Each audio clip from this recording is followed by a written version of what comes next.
Welcome back, everybody. This is part 2 of the series on business organizations. The first part dealt with sole proprietorships, partnerships, limited liability companies, and joint ventures. This entire slideshow is going to be based around corporations, which is the most complex of all of the business organization structures. There's many different types of corporations. We're going to go into quite a bit of detail. So this is going to be a long slideshow. So if you don't have time to watch the whole thing, of course, you can always pause it and return and come back to it. But here we go. Let's get started. First of all, the main thing that you need to understand is that under the eyes of the law, a corporation is actually an artificial person. So a corporation can sue. It can be sued. It can pay taxes.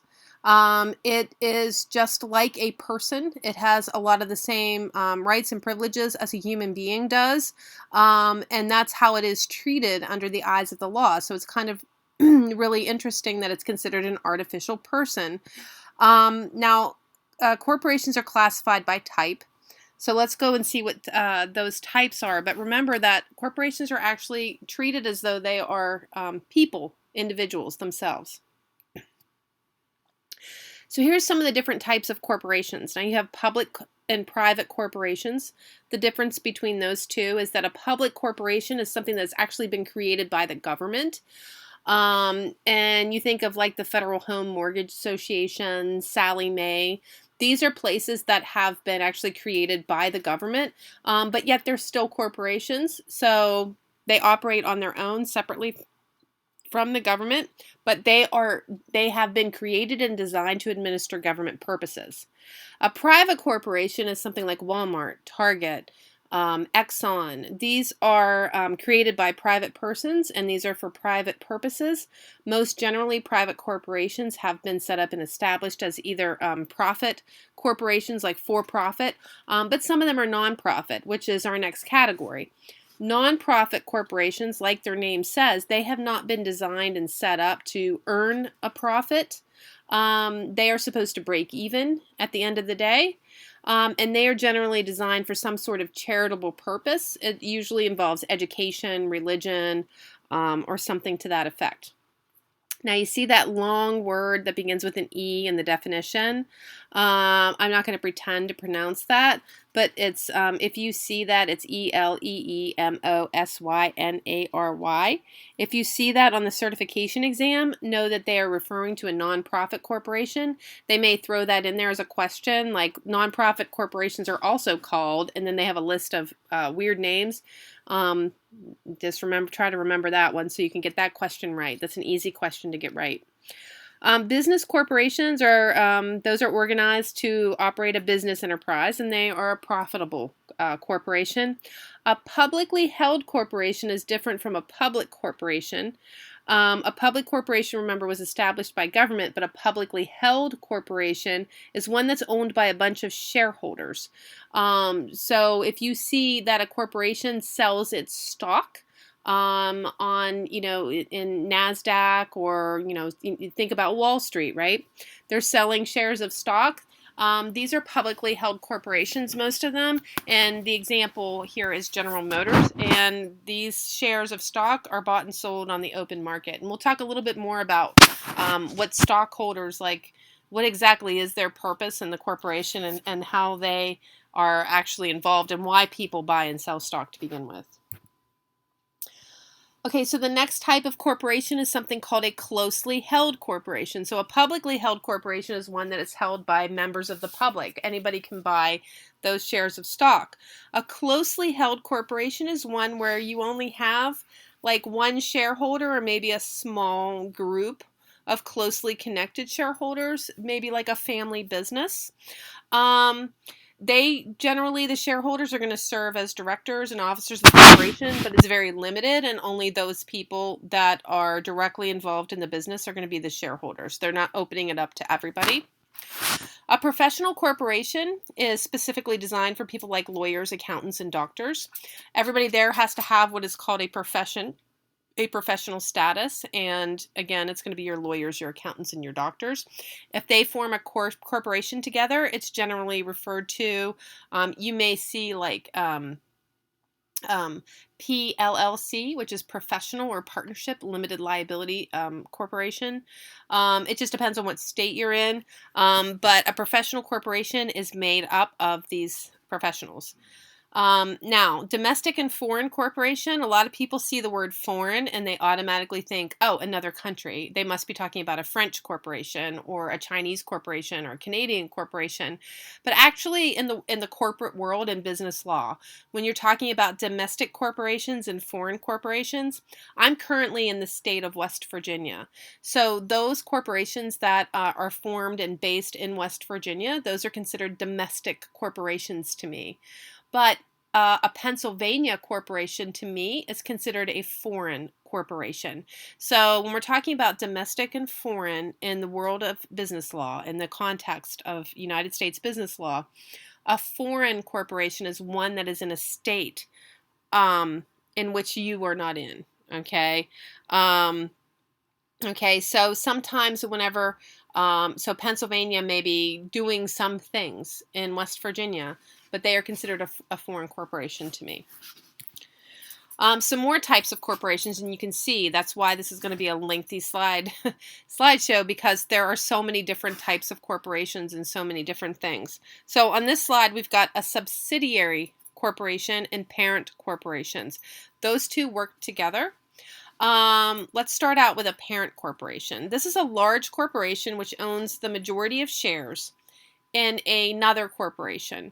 So one example that I can think of is that recently Sears and Kmart,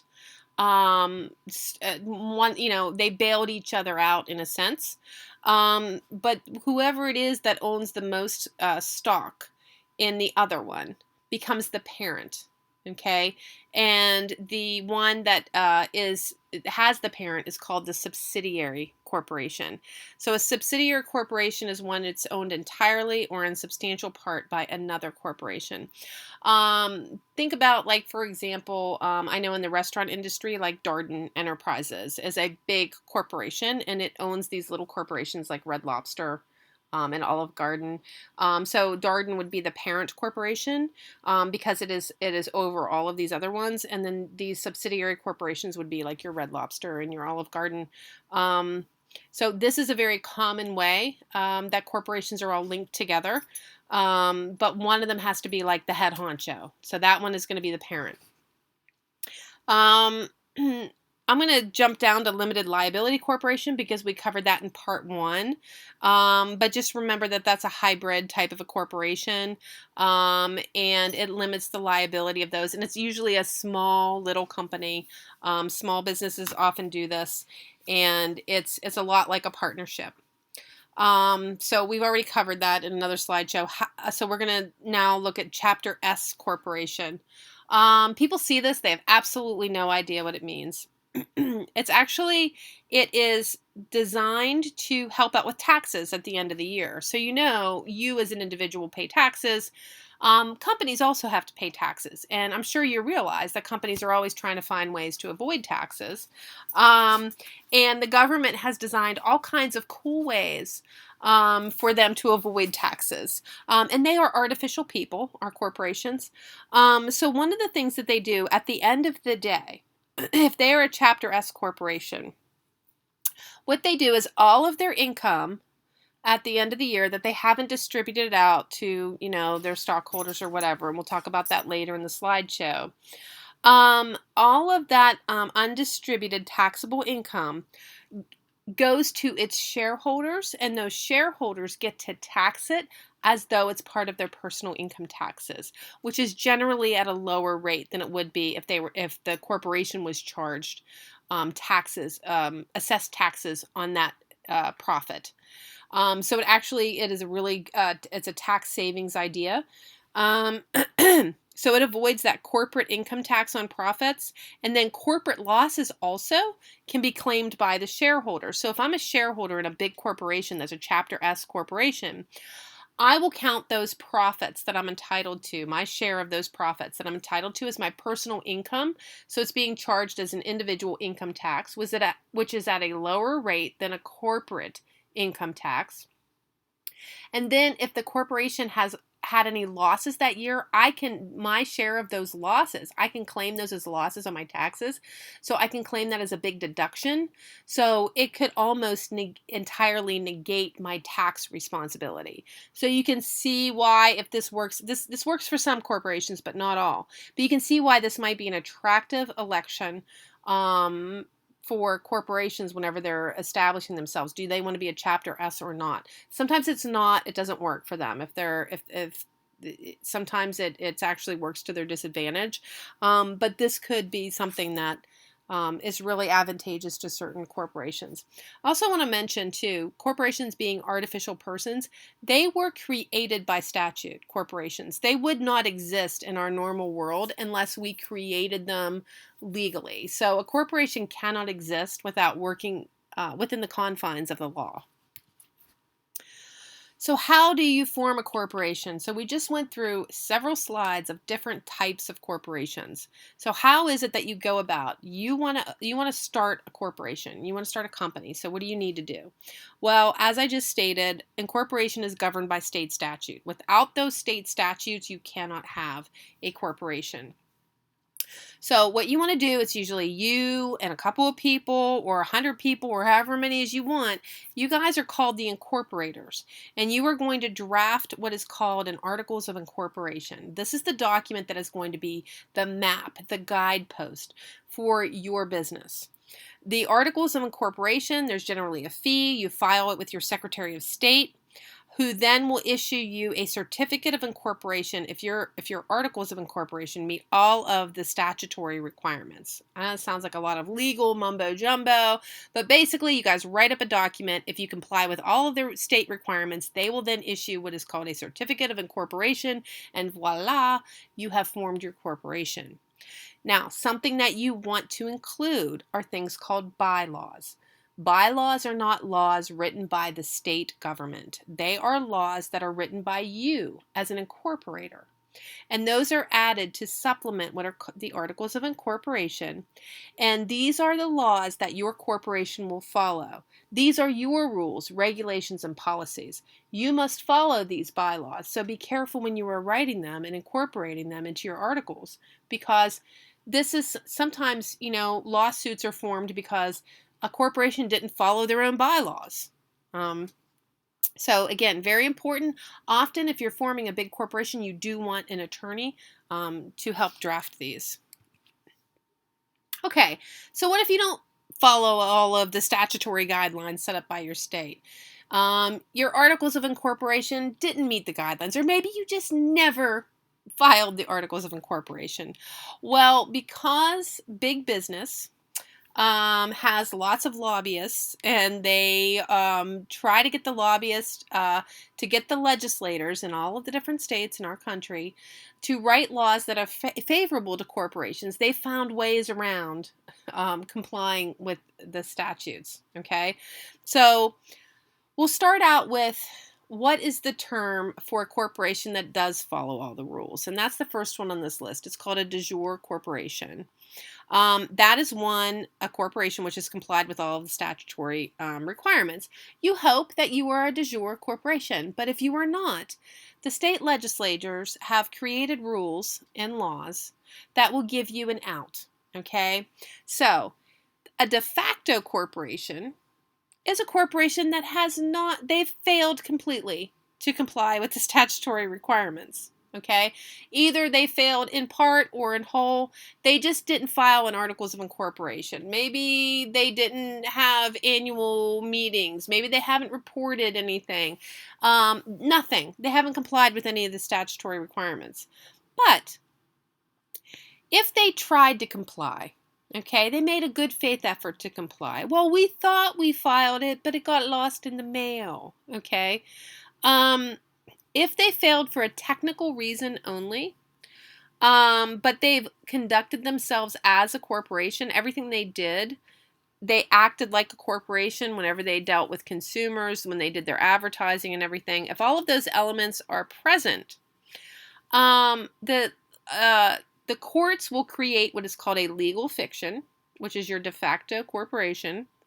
They will pretend you were a corporation, and therefore people that want to sue you can only sue the corporation, and they can't come after your personal assets. Because that's one of the biggest benefits of having a corporation, is that the people who form the corporation are not personally liable. Your car, your house, your bank account is entirely safe. And even if you didn't comply with all the statutory requirements, the courts will say that you're a de facto corporation if you tried, okay? And you showed good faith, and there was just a technical reason why you weren't a corporation. They're going to say that you're a corporation, and they're going to protect you personally from those lawsuits. Now, corporation by estoppel is basically the same thing.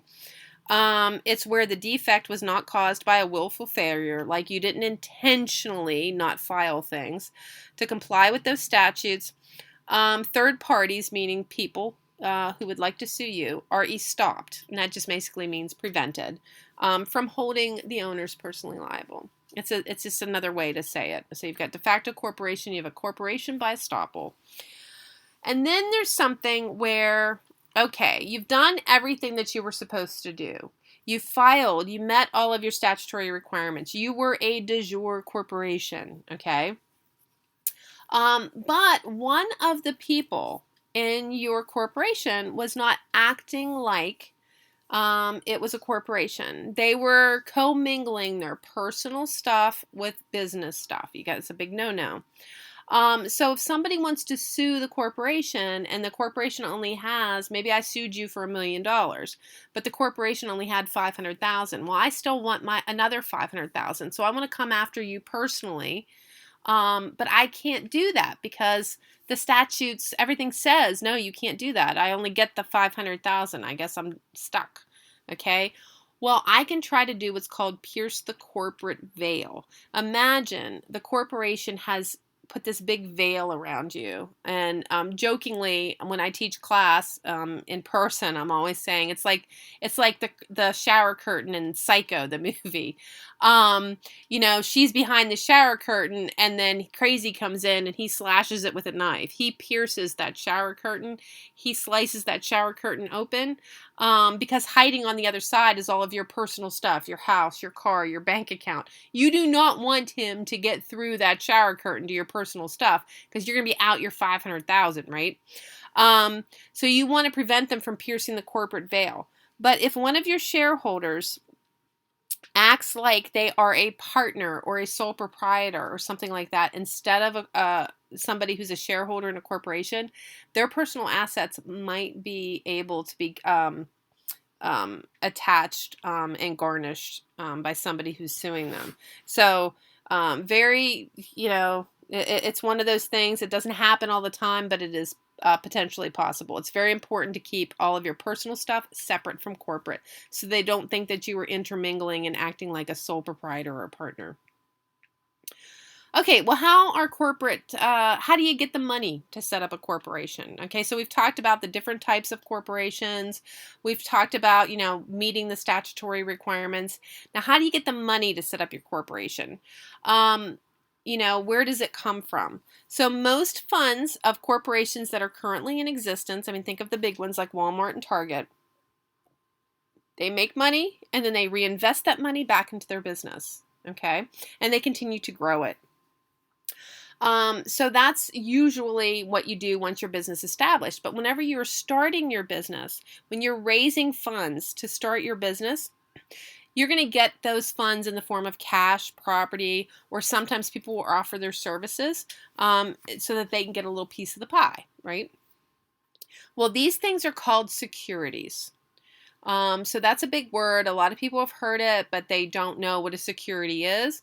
But a security is where you have a share or an other interest in the property of a corporation. And when you have a share of it, when you're giving them an asset, an actual thing like money or property, that's called an equity security. Okay? Now, if you are saying, I will pay off some of your debts, corporation, then you're offering them what is called a debt security. You are offering to pay off a debt for them. Okay, so the debt securities aren't as popular. They don't happen as frequently. They do exist.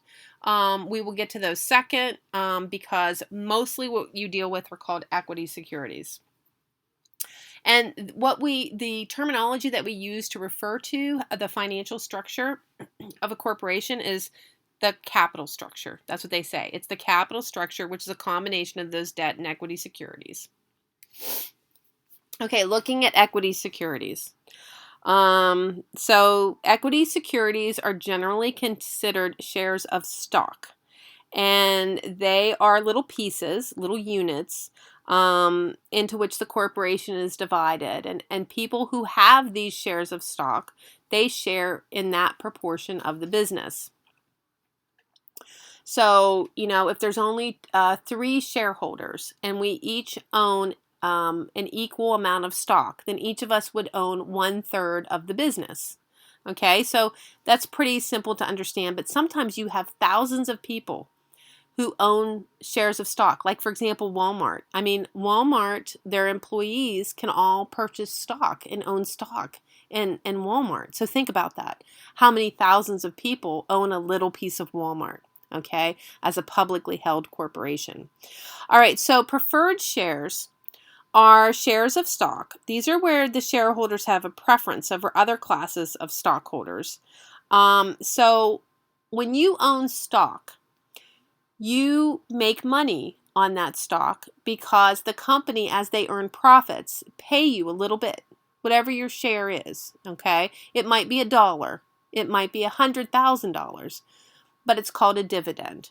It's a little piece of the pie. It's your little piece of the profits, okay? So if you own a little bit of stock, you get a little dividend. If you own a lot of stock, you get a big dividend. And that's how they distribute their assets over time. And also, if the corporation is ever to dissolve, you're going to get that piece, okay? Now, a preferred shareholder is somebody who gets the money first. So if there weren't very many profits, the preferred shareholders are going to get everything they were entitled to, whereas those who are not preferred shareholders are going to get a proportion of what is left over. So they may not get everything that they're entitled to. So preferred shares of stock are usually reserved for people who were, incorporators. They were some of the original owners of the business. Common shares is what it's everybody else, right? Because they're commoners. They're not preferred. They're commoners. Those are it's the residual ownership interest of the corporation. They get their payment of dividends and assets only after the shares who are preferred get paid, as I just explained. If a corporation only has one class of shares, then they are all referred to as common stock. Okay. A redeemable share is these are certain classes of stock so these shares of stock have been sold by the corporation, okay, and the corporation promises to buy these back from the person who has it, the shareholder, at a fixed price, regardless of the value of them. So if they sold you a redeemable share, and they can say at any time, you can sell this back to me. Let's say you paid $40 for it, for one share. At any time, we'll buy this back from you at $20, regardless of the value. So if at some time that stock just becomes worthless, they'll still buy it back from you at $20. So that lessens your risk when you buy the stock at $40. Does that make sense? So it makes it more attractive to somebody to buy shares of stock. A convertible share is a share of stock that can be converted to some other type of class of stock in the future at some point. So you might have a share of stock that is common, but after a certain period of time can become preferred. Okay, so it's able to be converted. So again, that would all have to be established when you first bought the stock. A stock option is where you have a certain period of time to buy a certain number of shares at a particular price. You don't have to buy it, but they can say to you, hey, I'm going to give you the option to buy stock. If you buy it within the next 30 days, it's going to be available to you at this price, and it's going to be redeemable, or it's going to be preferred, or whatever it is, okay? But if you don't buy it by that date, the deal is off the table. So they give you the option to buy. It's a stock option. And actually, your interest in that stock option, your ability to buy that stock at that price for a certain period of time, you can actually sell that option to somebody else because it has value. Because that stock may, the prices may change and everything, but your stock option stays the same for that period of time. Okay. A stock warrant is just the certificate that they give you that whenever you buy stock. And stock rights are short-term share options. Oh, I'm sorry. The stock warrant is not just the certificate, but you get a certificate, but it says, okay, so you have an option to buy stock. It's usually a long-term option to buy stock, whereas the stock rights are a short-term option to buy stock. I wanted to be clear on that.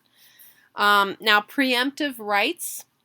This is where a shareholder has the right to purchase a proportionate share of a new issue of common stock before it is offered for sale to others. Okay, this is where they say, look, I'm going to offer you the stock first before we open it up to other people. So you have a preemptive right to this stock. Again, this is usually reserved for people who are really close to the incorporators and the incorporators themselves. Okay, so more classes of stock, right? The stock certificate is basically what I mentioned previously for stock warrant. It's just your evidence that you have stock.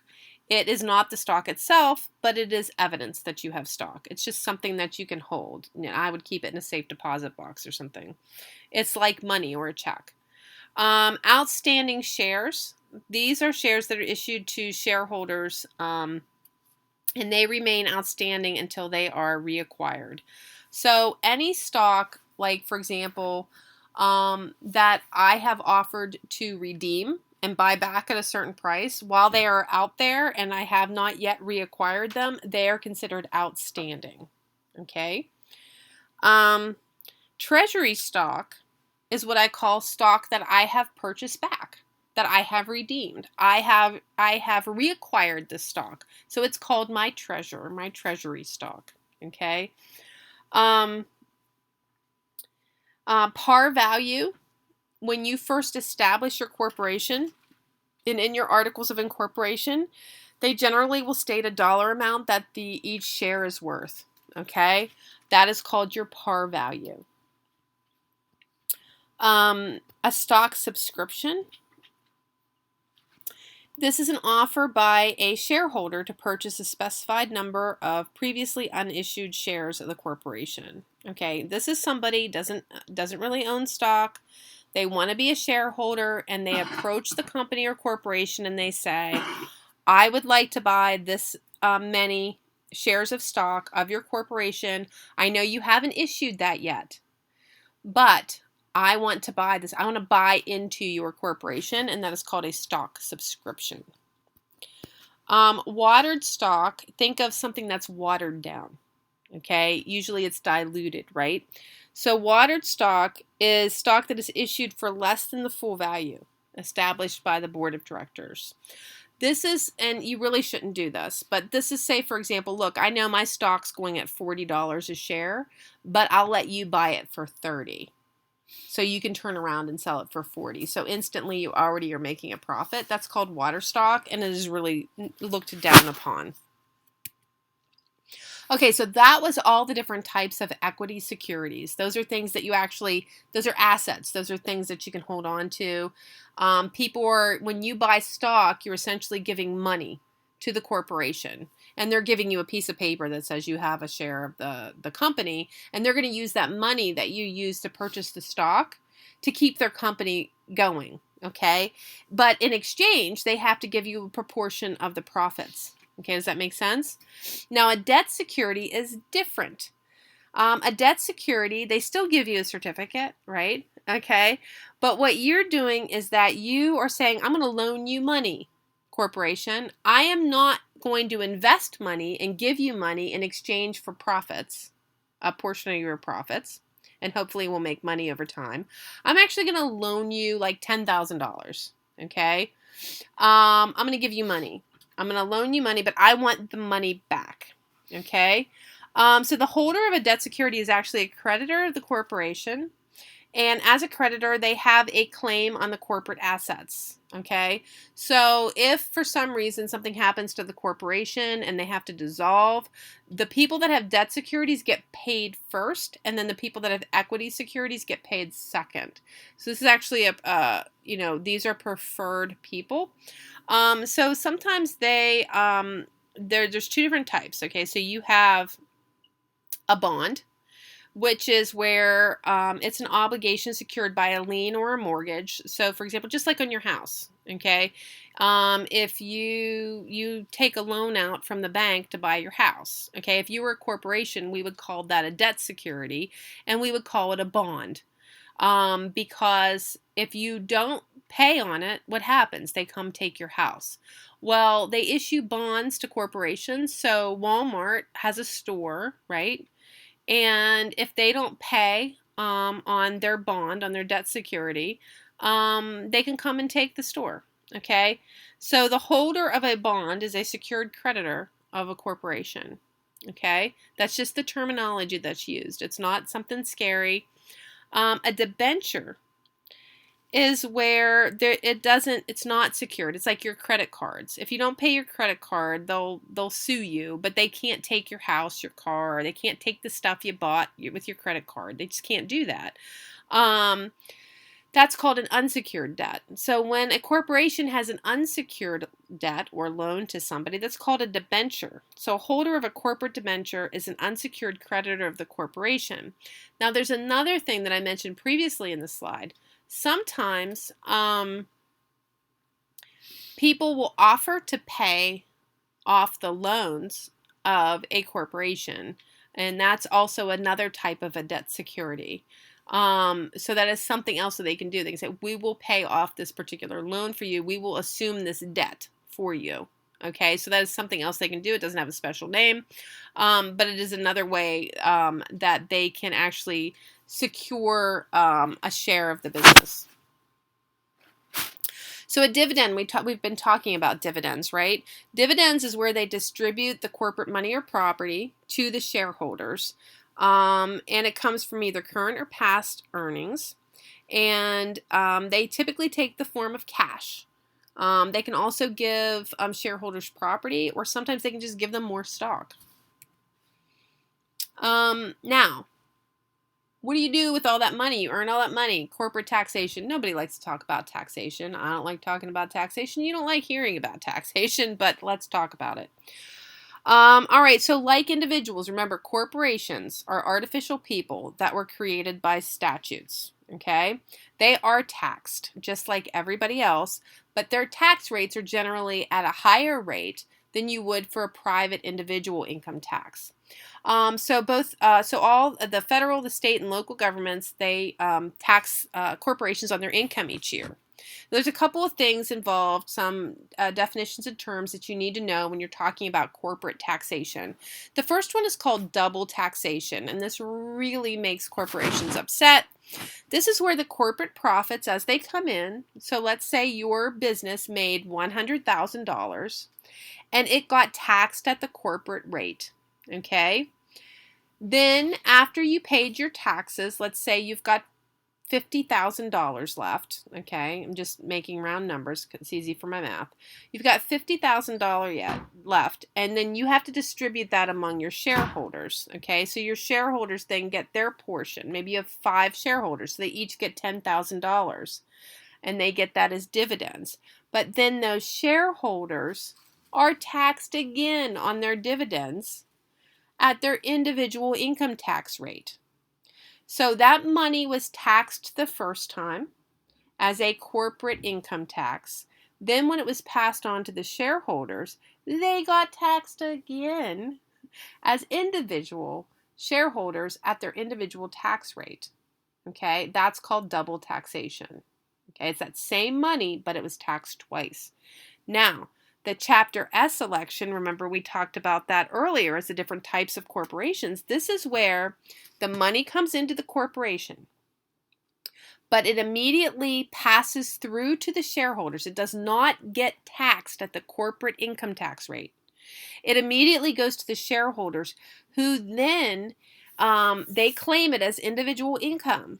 and then it is then taxed on each of the individual shareholders' respective individual income tax rate. So in my scenario where we made $100,000, each of them would have gotten $20,000, and each of them then was taxed at their individual tax rate on that $20,000 of income. So instead of being taxed twice, it's taxed once, and it's taxed at the individual income tax rate, which is your Chapter S election. Now, there's something called Section 1244 stock. Okay, this is something, again, you have to, it's for small businesses, and they sell their stock and they identify it as Section 1244 stock. They do that because if the stock should become worthless at some point, and again, this makes it more attractive to people who are buying the stock. If the stock becomes worthless at some point, rather than counting that as a capital loss for the corporation, the shareholders can treat it as an ordinary loss on their income taxes, and they can count it as a personal deduction, and it reduces his or her personal tax liability. So it doesn't, it protects them from losing that money entirely. At least they can say that it was a deduction, they had a personal loss, and then that doesn't get charged to them, that they're able to claim that loss. So that's a good thing, the Section 1244 stock. All right, corporate management. All right, so we talked about the financial structure. We talked about how to form corporations. Now, who in the heck is managing it? Because you have all these shareholders. Think about how many shareholders Walmart has, right? Well, once the corporation is formed, it's managed by individuals, okay? All of their duties and everything are governed by state statute. But remember, the corporation itself is considered an artificial person. The bylaws of the corporation, as stated in the Articles of Incorporation, are also going to govern the actions taken by the individuals, okay? But there are some things that are standard. Shareholders are considered the owners of the corporation, but their management is generally limited. Think about the Walmart cashier who has purchased some Walmart stock. He doesn't have any management ability. He doesn't decide what Walmart does. So his involvement is generally very limited. So the shareholders in general are very limited in their management capabilities, okay? Directors. These people are considered to be on the board of directors. I'm sure you've heard that and you wondered probably who they were. They manage the business affairs for the corporation. All of the corporate power is exercised by them. They make all of the big decisions. However, the board of directors appoints officers, okay? And those are corporate officers. Those are going to be your people like your president, your vice president, your CEOs, okay? Those people have been appointed by the board of directors, and those people are the ones who are responsible for the day-to-day operations. So the board of directors does all of the big stuff, the big decisions, and then their corporate officers are the people that carry out everything, and they're the ones who are in the trenches working day-to-day, doing the job. So what are they required to do? Well, legally, they are required they are beholden to their shareholders. They have to do right by the shareholders because the shareholders have invested money, right? And they have limited management capability. So, you know, these managers have a duty and responsibility to make sure that the shareholders do not lose their money. So the most important duties that the management has legally, they have to exercise reasonable care in the management of the corporation, and they have a fiduciary duty of loyalty to the corporation. In other words, they have a special relationship with the corporation, and they are held to a high standard to make sure that they do everything in their power to make sure that the shareholders do not lose their money. Now, closely held corporations, these are those ones that are like a family business, right? Okay, so they have some special problems that publicly held corporations and larger corporations do not have. Because their shareholders also are their board of directors and often also are their officers. So think about a family corporation. I mean, the shareholders might be like 3 brothers and the 2 parents, okay? They may also be the board of directors who have appointed one of the brothers as president, one as vice president. You see what I'm saying? They're everything. And so they have a tendency to conduct their business on a very informal basis. So they're not trying to do it like a publicly held corporation because they're just themselves. They're just their family. They've known each other their whole lives. So now this type of business may operate by a unanimous, meaning everybody has to agree, or a majority shareholder consent, just like a partnership. But as a result of all of this informality, and you're dealing with families and it's very closely held, sometimes they forget to do the corporate formalities, and the management functions can become blurred. So sometimes the board of directors are in the trenches on the day-to-day operations, and they forget who does what, and everybody's just pitching in trying to do what they're doing. Which is okay on a day-to-day basis, but it doesn't really meet the standards of being a corporation. And these are the people that are at risk of having that corporate veil pierced. Remember, we talked about piercing the corporate veil. These are also the people that are likely to benefit from being considered a de facto corporation because they failed to do some formality required by the state for corporations. So they are at danger, these closely held corporations, of having their personal assets being attacked through lawsuits and those types of things. So if you work for a law firm that's dealing with closely held corporations, they would need special advice on how to keep that corporate veil from being pierced. Now, publicly held corporations, they generally aren't informal. They're trying to do everything. They're trying to be a de jure corporation. And they have publicly traded securities, stocks and bonds. So you know they're the big guys, right? General Motors. But they also can get in trouble because sometimes they do things that they're not supposed to do. So the federal government has set up some guidelines and regulations. They are trying to regulate the businesses so that they don't take advantage of their shareholders. So the Securities and Exchange Commission was set up to regulate the exchange of securities. And now you know that securities, like stocks and bonds, are considered securities, right? So the Securities and Exchange Commission regulates that. Every state has something called blue sky laws, which requires that people who buy and sell securities, brokers, they're called stockbrokers. This is all starting to make sense to you now, right? They all have to register with the state to be able to sell stocks and bonds, because if not, this whole thing could be ripe with fraud. So blue sky laws are designed on the state level to protect you and me from stockbrokers saying that they're selling something and it really doesn't exist. Antitrust regulation has been set up by the federal government because sometimes corporations get so big that they create what's called a monopoly. So that's whenever you only have one option. And when you only have one option, it's like going to the movie theater and you can't bring in any outside food. I mean, I know everybody smuggles it in anyway, right? But that's why they can charge $5 for a box of Junior Mints or $10 for a box of Junior Mints because you have nowhere else to buy it from. So they have fixed the price at a very high amount because they know that's also called price gouging because they know you have no alternative. You have to buy from them. So antitrust regulation, these like the Sherman Antitrust Act, they have been designed to make sure that one company doesn't have a monopoly and then can charge outrageous prices. Also, if there's a couple of big companies, they can't get together and all say, okay, well, let's all sell this for $10 million each or something. Like they can't do that. There are regulations put into place so that that they're competing against each other and trying to have the lowest price instead of getting together and saying, well, if we all charge the same thing, what are people going to do? Okay. The Federal Trade Commission is out there and they enforce all of these regulations that are put into place.